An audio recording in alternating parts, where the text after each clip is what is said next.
U.S. President Donald Trump.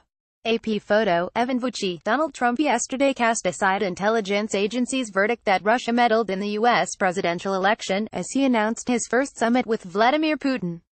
In one of a series of tweets yesterday, the U.S. president wrote, "Russia continues to say they had nothing to do with meddling in our election." His apparent acceptance of Russian assurances flies in the face of the judgment of U.S. and other Western intelligence services that Russia did interfere in the election.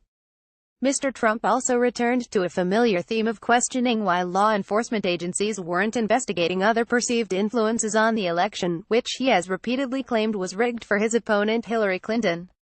His latest comments have fueled fears that his meeting with the Russian president in Helsinki could further drive a wedge between the U.S. and its European Union allies. Poisoning the summit, on July 16, comes at the end of a visit to Europe that will see Mr. Trump visit Brussels for a NATO meeting, London for talks with Theresa May and Queen Elizabeth, and possibly Scotland for a few rounds of golf. Mrs. May is among European leaders clamoring for a tough line on Russia in the wake of the poisoning of Sergei and Yulia Skripal in Salisbury earlier this year. Mr. Trump, eager to improve relations with Mr. Putin, despite the federal investigation into his campaign's links to Moscow, has been critical of NATO.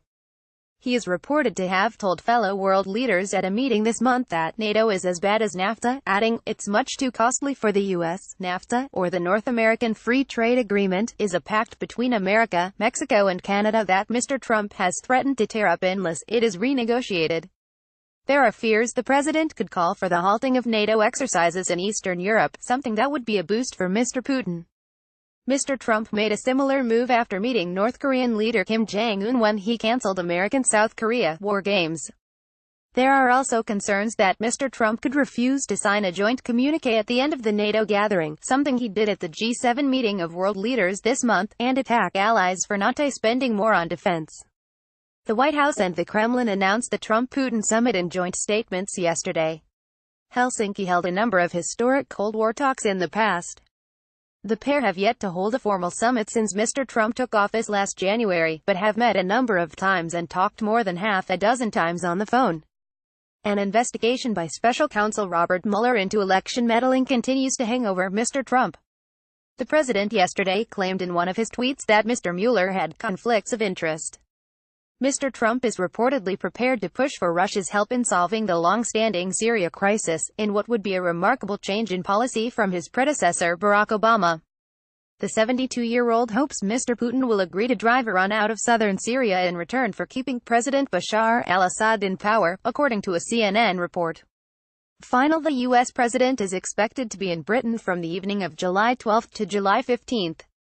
Mr. Putin will have time to attend the World Cup final in Moscow on July 15 before his meeting with Mr. Trump.